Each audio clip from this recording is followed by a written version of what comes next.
about our Father. And I can say in all honesty that if the world was full of human beings like this man that we've come to honor today, it would truly be a wonderful place to live. Our Father was a book of knowledge to all who knew Him, and many of you came to Him for the nourishment of life. And as He freely received this knowledge, He freely gave it to every single person who came into contact with Him, and we are hoping to share some of His knowledge and love today. Before we begin, I want to thank Grandpa. Thank you for giving us such a wonderful man. Thank you for giving us such a wonderful father. And thank you for giving Mom such a wonderful husband. Because you and Grandpa were a big part of who we are today. My sisters and I realize that we will never be able to say enough about Dad and what kind of man he was. But he has given us each a small part of him. Each of us has something to say. Some things come from our heart, and some things Dad left for us. Over the years, we enjoyed teasing each other about who the favorite. The funny thing is that we all truly believe that we were his favorite, because that's how he made us feel. So here is one of his favorite daughters, Amy. The one and only favorite.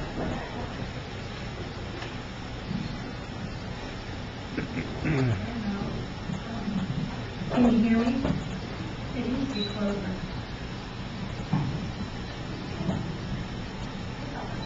It's okay. I got it. Okay. I didn't really come up with anything. Of course, Mom was like, you have to sing. And so, of course, I'm going to sing a song for you, but beforehand, I wanted to say something, and the words would not come.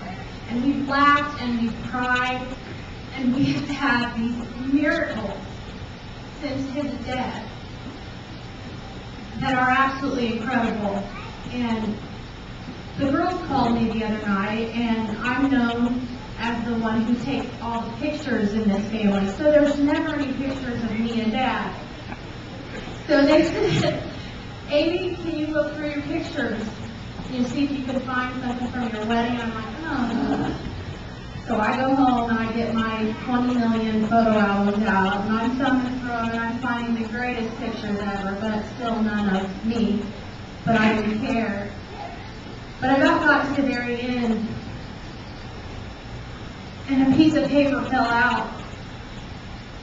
And I remembered immediately that it was an email that Dad had sent to all of us a few years ago. And for some reason, I remember printing it out and cutting it and putting it in my photo album.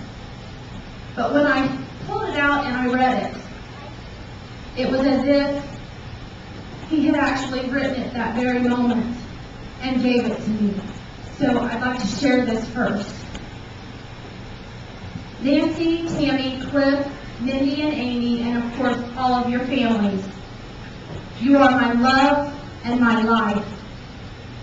I know each of you are going through your own kind of trials, but trouble not your hearts, for we will succeed. It may not turn out like we want, or even like we like, but be assured it will turn out as it is supposed to. Each of you have the kind of heart that I want to be around. I am proud of you, and no matter what each moment brings, there will never be a moment, even in eternity, that can separate the love I feel for you. Please, please, please never feel you have to live up to any expectations you think I have of you. When I look at the kindness in your eyes, the sweetness in your tone, I have already realized my fullest expectations. Live each moment as if it is the most valuable moment in all of time, for at that moment it is. Continue to forgive. Continue to search for deeper meaning. And most of all, continue to love. It is what we're here for. Husband and Dad, sing his favorite song. Look up. What is it?